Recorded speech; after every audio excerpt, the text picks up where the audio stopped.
Hallo, ich begrüße Sie zu Tuk Talk. Wir starten in das neue Jahr mit einem Gast, der sich in Chemnitz nach eigener Aussage pudelwohl fühlt.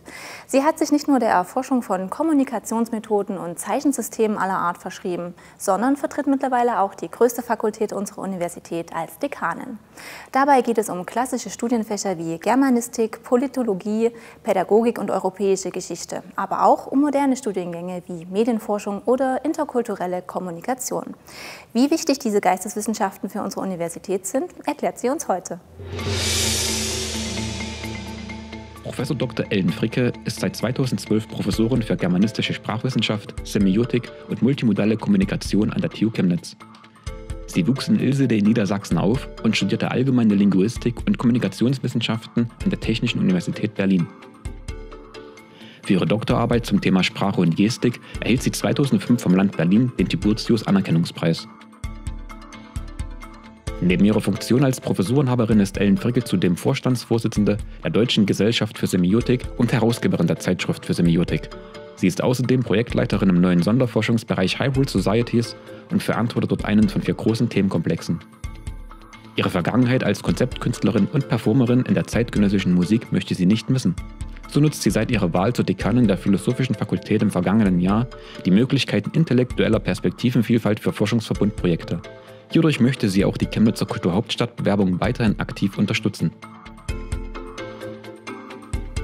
Hallo Frau Fricke, ich freue mich, dass Sie unserer Einladung zu Tuk Talk gefolgt sind. Ja, ich bedanke mich ganz herzlich für diese Einladung, Frau Müller. Na klar doch.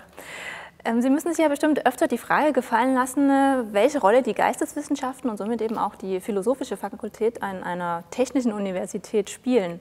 Was antworten Sie denn diesen Kritikern? Ich würde sagen, diese Frage erübrigt sich eigentlich, wenn man an die kürzliche Bewilligung des Sonderforschungsbereichs Hybrid Societies denkt, an dem die Philosophische Fakultät ja konzeptionell und auch personell maßgeblich beteiligt war und ist. Und im Grunde genommen geht es eigentlich darum, Universitäten und auch insbesondere auch technische Universitäten als Orte, als Biotope intellektueller Komplexität und Vielfalt zu erhalten und auszubauen. Und dazu gehören natürlich auch solche Fächer wie Europastudien, Geschichtswissenschaften, Sprach- und Literaturwissenschaften, Medienforschung, Politikwissenschaften, Pädagogik, interkulturelle Kommunikation, um jetzt nur einige zu nennen.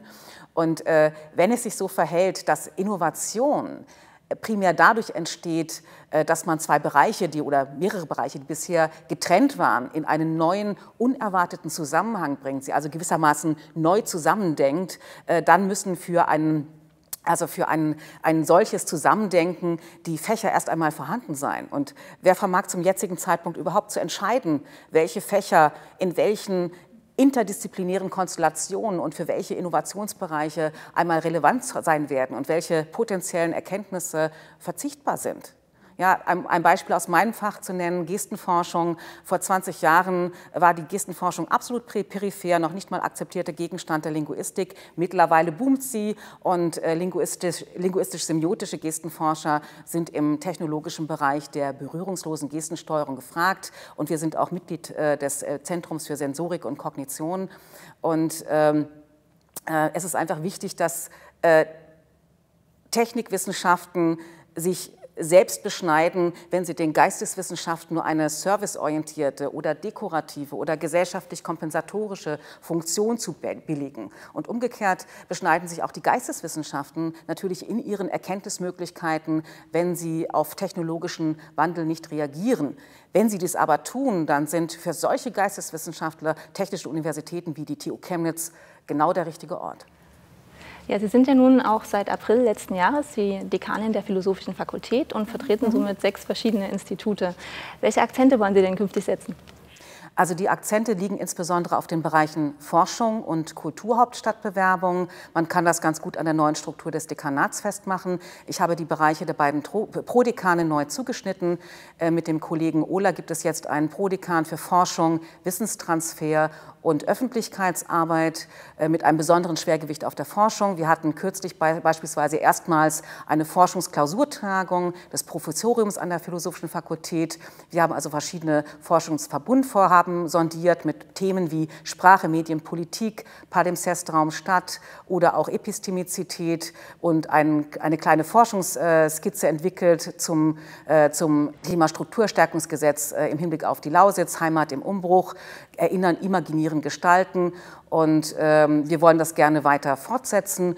Und für forschungsorientierte Lehre haben wir jetzt ein Lehr-Lernlabor, wo Studierende schon zu einem sehr frühen Zeitpunkt Erfahrungen sammeln können mit Motion Capturing, mit virtuellen Umgebungen oder mit Eye-Tracking. Und für die Lehre haben wir den Prodekan Stefan Gaczewski, der natürlich hier Ansprechpartner ist für alle Fragen rund um die Lehre und natürlich aktuell im Hinblick auf die Systemakkreditierung, mit der ja alle Fakultäten befasst sind und die Philosophische Fakultät mit ihren 9 Bachelor- und 13 Masterstudiengängen und aktuell 31 Professuren inklusive Juniorprofessuren, die aus ganz verschiedenen Fächerkulturen kommen, ist hier natürlich in besonderem Maße gefordert.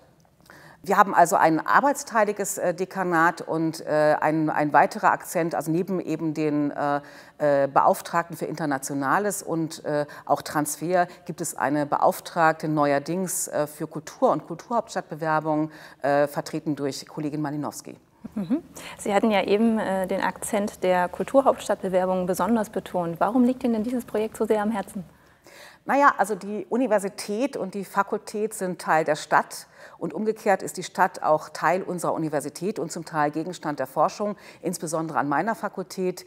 Die Philosophische Fakultät wirkt traditionell nunmehr seit ihrem nunmehr 26-jährigen Bestehen mit einer Vielzahl von Aktivitäten wie Lesungen, Ausstellungen, Forschungsreihen, also Vortragsreihen in die Stadt hinein und kooperiert mit ihren Institutionen. Die Kollegen Fassbender und Malinowski sind Mitglied des Programmrats der Kulturhauptstadtbewerbung. Kollegin Malinowski hat als Kulturhauptstadtbeauftragte auch am Bitbook mitgearbeitet und es ist natürlich extrem wichtig, auch für unsere Universität, dass Chemnitz sich nicht insbesondere in den Massenmedien auf die Ereignisse im Sommer 2018 reduzieren lässt, sondern dass mit der Kulturhauptstadtbewerbung neue positive Aspekte ins Spiel kommen. Also für zukünftige Studierende, aber auch für Kolleginnen und Kollegen, die aus anderen Regionen und Ländern kommen und die wir für unsere Universität gewinnen wollen, ist das also ein wichtiges, nicht zu unterschätzendes Signal. Also ich drücke jedenfalls Chemnitz beide Daumen und gegebenenfalls die 10 noch dazu. Für mich ist es die interessanteste Bewerbung in diesem Bewerberfeld und meine Fakultät steht nach wie vor bereit, diese Bewerbung tatkräftig zu unterstützen. Wir haben übrigens auch eine neue Juniorprofessur im Hinblick darauf eingerichtet, nämlich die Juniorprofessur Europäische Kultur und Bürgergesellschaft. Nochmal zurück zu den Akzenten, die Sie setzen möchten. Was ist denn in der Forschung bei Ihnen im Moment aktuell oder wo soll es noch hingehen?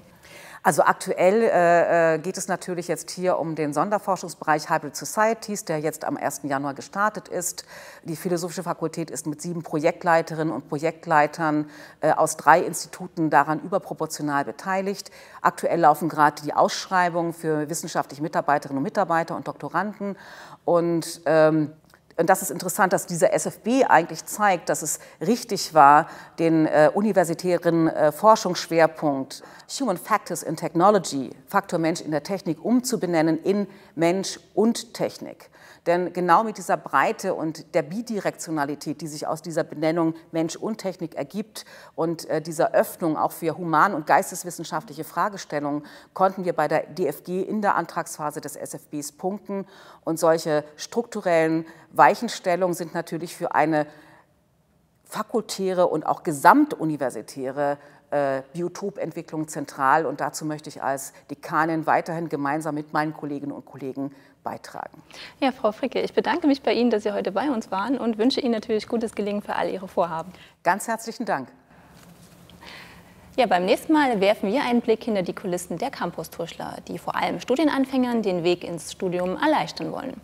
Dazu besuchen uns die beiden Studentinnen Nathalie Rödel und Nora Schöttler, die aktiv am Blog der Unibotschafter und Unibotschafterinnen mitwirken. Fragen zum Thema, weitere Anregungen oder Gästevorschläge können Sie uns wie immer unter der eingeblendeten E-Mail-Adresse einreichen. Bis bald!